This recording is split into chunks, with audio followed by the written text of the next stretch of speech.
بشائر الإيمان منارة الإحسان وللهدى عنوان.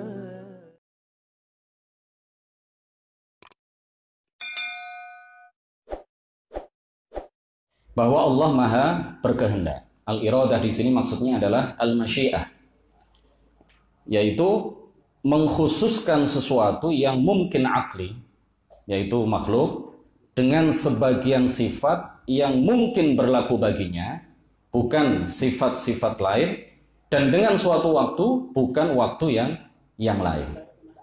Jadi kalau ada pertanyaan, kenapa Mas Afwan orangnya ganteng seperti ini, hidungnya mancung seperti ini, kalau tersenyum luar biasa mempesona?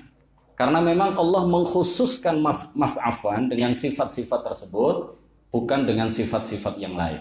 Nah, ini karena iradah Allah Subhanahu wa Ta'ala. Kenapa Mas Afwan hidup pada masa sekarang, tidak hidup pada masa Nabi Adam alaihi salam? Nah, hal ini berkaitan dengan sifat iradah Allah Subhanahu wa Ta'ala. Sering ada yang bertanya, apa perbedaan antara sifat qudrah dengan sifat iradah?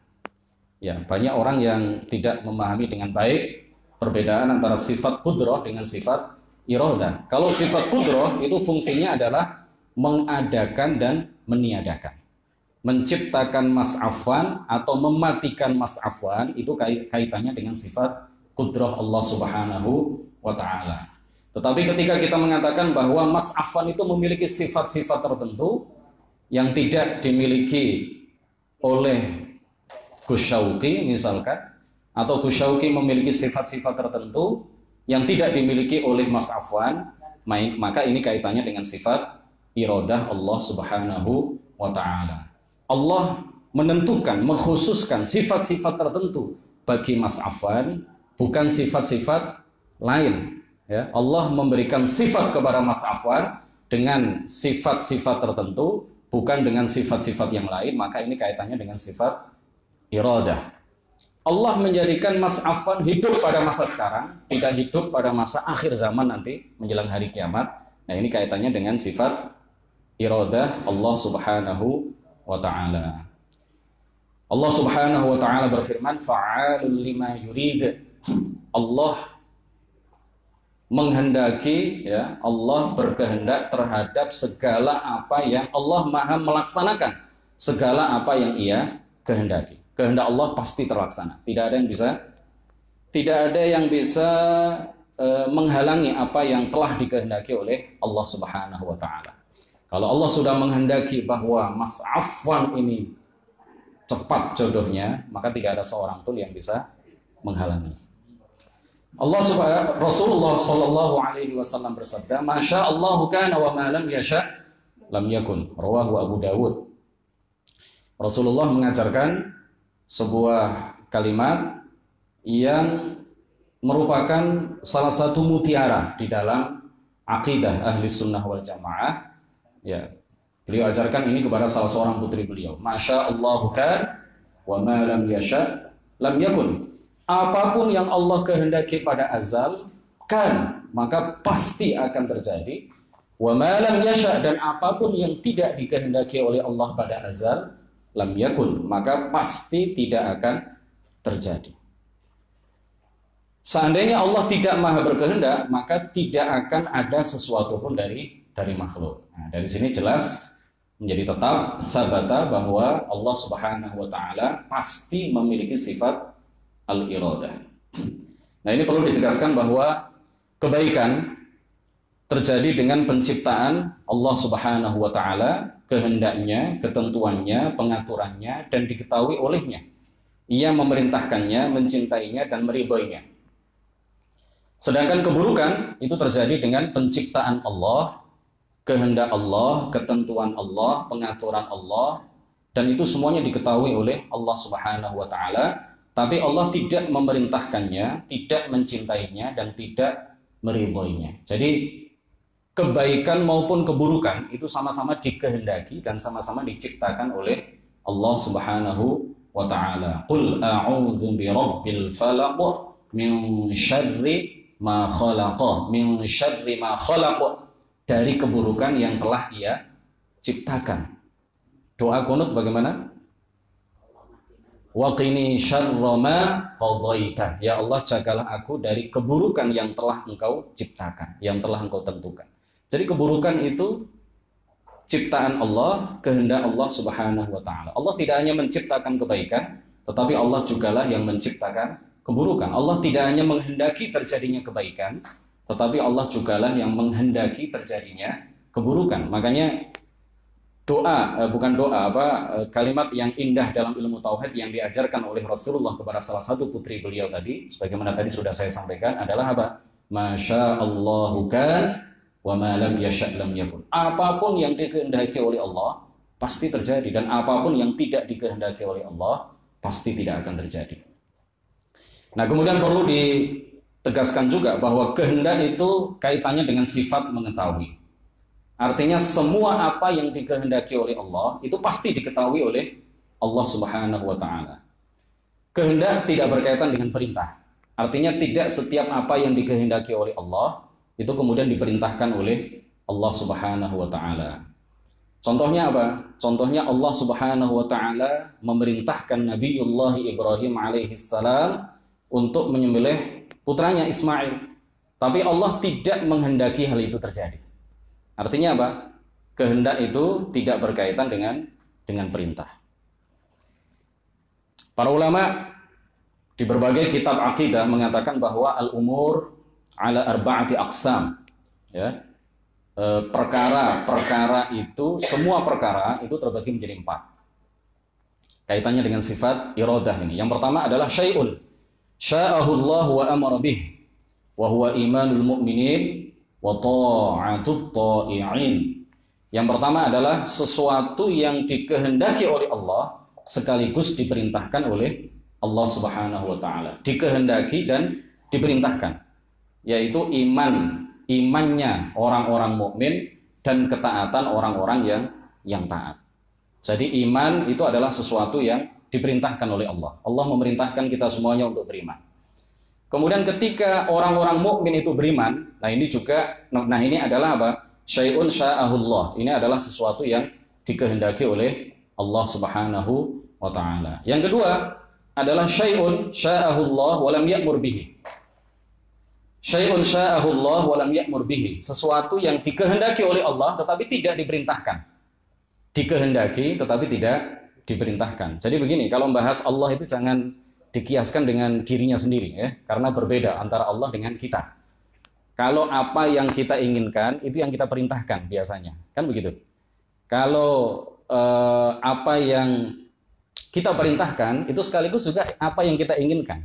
Nah, Allah itu jangan dikiaskan dengan makhluk, karena Allah laisa kamitslihi syai'. Yang kedua, saya ulang, syai'un sya'ahu Allah wa lam ya'mur bihi. Sesuatu yang dikehendaki oleh Allah tetapi tidak diperintahkan oleh Allah Subhanahu wa taala, yaitu apa? Wa huwa isyanul 'usat wa kufrul kafirin. Kemaksiatan yang dilakukan oleh orang-orang yang bermaksiat dan kekufuran yang dilakukan oleh orang-orang kafir. Nah, ini syai'un sya'ahullah, sesuatu yang dikehendaki Allah. Kemaksiatan itu Allah lam ya'mur bihi. Kemaksiatan itu adalah sesuatu yang tidak diperintahkan oleh Allah. Tetapi ketika ada para pelaku maksiat melakukan kemaksiatan, maka itu adalah syai'un sya'ahullah. Itu adalah sesuatu yang dikehendaki oleh Allah Subhanahu wa taala. Illa anna Allah la yuhibbul kufra ma'a annahu khalaqahu bimasyiatihi wa la yardahu li'ibadihi. Qala ta'ala wa la yarda li'ibadihi al-kufr. Nah, tetapi perlu kita garis bawahi bahwa Allah tidak mencintai kekufuran. Meskipun dialah yang menciptakan kekufuran itu bimasyiatihi, dengan kehendaknya. Wala yardahu li'ibadihi, dan Allah tidak ridha kekufuran itu terjadi pada para hambanya. Tidak ridha, tapi Allah menghendaki. Allah tidak meridhai kekufuran, tetapi Allah lah yang menciptakan kekufuran. Allah jugalah yang menghendaki terjadinya kekufuran pada diri orang-orang yang kafir. Allah lah yang menghendaki terjadinya kemaksiatan pada diri orang-orang yang melakukan maksiat. Yang ketiga adalah amrun lam yasha' yasha'hullahu wa amara bih. Amrun lam yasha'hullahu wa amara bihi. Sesuatu atau perkara yang tidak dikehendaki oleh Allah, tetapi Allah memerintahkan perkara tersebut. Wa huwal imanu bin nisbati lil kafirin alladzina 'alimallahu annahum yamutuna 'alal kufr wa umiru bil iman wa lam yasha' lahum. Nah, jadi keimanan bagi orang-orang kafir, keimanan bagi orang-orang kafir itu masuk perkara yang nomor 3 ini. Sesuatu yang diperintahkan oleh Allah tetapi tidak dikehendaki terjadinya oleh Allah Subhanahu wa ta'ala. Allah memerintahkan keimanan kepada orang-orang kafir, tetapi Allah tidak menghendaki orang-orang kafir itu beriman. Nomor 4, amrun lam yasha'hu wa lam ya'mur bihi. Perkara yang tidak dikehendaki oleh Allah sekaligus juga tidak diperintahkan oleh Allah Subhanahu wa ta'ala. Wa huwal kufru bin nisbatil anbiya wal malaikah. Kekufuran bagi para nabi dan para malaikat. Allah tidak memerintahkan kekufuran, dan Allah juga tidak menghendaki kekufuran itu terjadi pada diri para nabi dan terjadi pada kalangan malaikat-malaikatnya. Nah, ini nanti silahkan kalau ada yang mau bertanya di akhir sesi ya Gus ya. Sabar dulu. Nah, suatu ketika ada seorang Mu'tazili, ada seorang yang berpaham Mu'tazilah mendatangi seorang tokoh besar Ahlus Sunnah wal Jamaah. Mu'tazilah itu mengatakan, engkau wahai fulan yang mengatakan bahwa Allah menghendaki untuk dilakukan maksiat kepadanya. Jadi sebagian sekte di dalam Mu'tazilah itu meyakini bahwa Allah itu hanya menciptakan kebaikan, Allah hanya menghendaki terjadinya kebaikan, sedangkan keburukan, dosa, kemaksiatan, kekufuran, kemunafikan, maka itu yang menciptakannya adalah hamba itu sendiri, bukan Allah Subhanahu wa ta'ala. Ini berbeda dengan apa yang diajarkan oleh para ulama kita. Ini berbeda dengan apa yang menjadi keyakinan para ulama ahli sunnah wal jamaah, bahwa segala sesuatu yang baik maupun yang buruk itu diciptakan dan dikehendaki terjadinya oleh Allah Subhanahu wa ta'ala. Nah, suatu ketika ada seorang Mu'tazilah, ya, dia meyakini bahwa kemaksiatan itu tidak mungkin dikehendaki oleh Allah. Dia datang kepada seorang tokoh besar, ulama besar di kalangan para ulama ahli sunnah wal jamaah. Kemudian orang Mu'tazilah ini mengatakan ingin mendebat. Sakjane ngono kepengin nyekat, ya. Kepengin mematahkan argumentasi yang dikemukakan oleh para ulama ahli sunnah wal jamaah. Mu'tazilah itu mengatakan kepada ulama ahli sunnah tersebut, engkau yang mengatakan bahwa Allah menghendaki untuk dilakukan maksiat kepadanya. Lalu ulama ahli sunnah itu mengatakan apa? Waihak, celakalah engkau, faman hala bainallahi wa bainama arad. Faman hala bainallahi wa bainama arad. Celakalah engkau. Siapa yang mampu untuk menghalangi antara Allah dengan apa yang dia kehendaki? Siapa yang mampu untuk menghalangi antara Allah dengan apa yang dia kehendaki? Seandainya benar apa yang diajarkan oleh orang-orang Mu'tazilah, sebagian sekte di dalam golongan Mu'tazilah, bahwa Allah hanya menghendaki kebaikan, sementara keburukan itu dikehendaki oleh hamba. Allah menghendaki semua hamba itu baik, tetapi ada sebagian hamba itu yang tidak mau baik, memilih jalan keburukan. Kalau seandainya itu dibenarkan, maka Allah ini berarti tidak maha kuasa, berarti Allah ini tidak maha berkehendak, berarti Allah kalah dengan iblis. Allah menghendaki iblis baik, tapi iblis kemudian durhaka kepada Allah, bisa mengalahkan Allah, akhirnya iblis menjadi buruk. Akhirnya iblis menjadi durhaka kepada apa yang diperintahkan oleh Allah Subhanahu wa ta'ala. Seandainya benar apa yang dikatakan oleh orang-orang Mu'tazilah, itu artinya Allah kalah dengan orang-orang kafir, Allah kalah dengan orang-orang munafik, Allah kalah dengan orang-orang para pelaku dosa, para pelaku maksiat. Jadi Allah menghendaki mereka baik, tapi mereka memilih jalan buruk. Tetapi mereka memilih untuk melakukan kemaksiatan, untuk melakukan keburukan, kemunafikan, kekufuran. itu artinya Allah kalah dengan mereka. Ini kan nggak mungkin. Berarti dari sini para ulama Ahlus Sunnah kemudian menyatakan seluruh apa yang terjadi di alam semesta ini, baik maupun buruk, itu dikehendaki oleh Allah Subhanahu wa Ta'ala. La yus'alu amma yaf'al wa hum yus'alun. Allah tidak ditanya mengenai apa yang dia perbuat, sementara kitalah yang akan dimintai pertanggungjawaban mengenai apa yang kita lakukan. Kalau ada yang bertanya, kadang-kadang ada di antara kita yang tergelitik untuk bertanya, Allah yang menciptakan orang-orang kafir, Allah jugalah Allah yang menciptakan kekufuran pada diri orang-orang kafir, dan Allah jugalah yang menyediakan neraka jahanam bagi mereka. Apakah ini tidak kemudian hal ini tidak menunjukkan bahwa Allah itu tidak adil? Hal ini apakah tidak menunjukkan bahwa Allah itu zalim? Nah, jawabannya bagaimana? Para ulama mengatakan bahwa zalim itu adalah melakukan tindakan-tindakan pada sesuatu yang bukan miliknya, pada sesuatu yang menjadi hak milik orang lain, tanpa izin, tanpa ridho dari pemiliknya. Itu zalim. Sementara kita dan semua apa yang kita miliki, seluruh alam semesta beserta segenap isinya, ini semuanya adalah milkun lillah. Ini semuanya adalah milik Allah Subhanahu wa Ta'ala.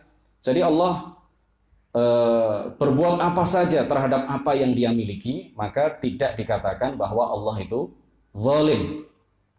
Allah Subhanahu wa Ta'ala menegaskan, walau syi'na la'ataina kulla nafsin hudaha walakin haqqal qawlu minni la'amla'anna jahannama minal jinnati wan nasi ajma'in.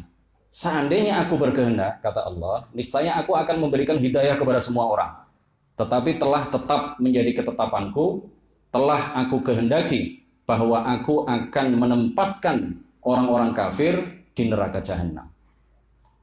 Nah, ini kehendak Allah, ya, itu tidak hanya terhadap kebaikan yang dilakukan oleh para hamba, tetapi keburukan-keburukan yang dilakukan oleh hamba itu juga terjadi dengan kehendak Allah Subhanahu wa Ta'ala.